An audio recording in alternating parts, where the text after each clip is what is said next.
જથ્થાના નેટવર્કનો પર્દાફાશ, ઓલપાડથી 740 કિલો નશાનો સામાન કરાયો કબજે।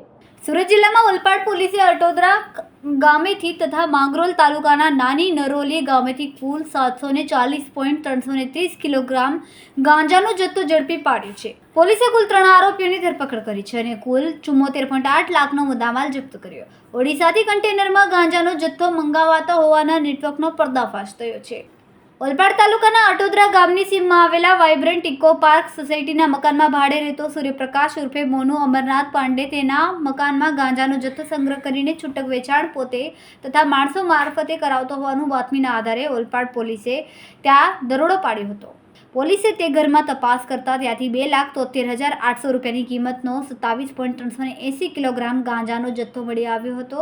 પોલીસે કડક પૂછપરછ કરતા વધુ તપાસ હાથ ધરતા ગાંજાનો જથ્થો અઝીઝ સલીમ ફકીર આપી ગયો હોવાનું બહાર આવ્યું હતું અને અઝીઝ ફકીરે તેના મળતિયા માણસો સાથે મોટા પ્રમાણમાં ગાંજાનો જથ્થો નાની નરોલી ગામે ટાવર ફળિયામાં સંગ્રહ કરી રાખ્યો હોવાની માહિતી પોલીસને મળી હતી, જેથી પોલીસે ત્યાં દરોડા પાડ્યા હતા, જ્યાંથી પોલીસે અઝીઝ સલીમ, ઇસ્માઇલ શાહ ફકીર તથા શરીફા બાનુ બાબુભાઈ સુલેમાન શાહને ઝડપીને તેના મકાનમાંથી 71,29,500ની કિંમતનો 712.950 કિલોગ્રામ ગાંજાનો જથ્થો જપ્ત કર્યો હતો।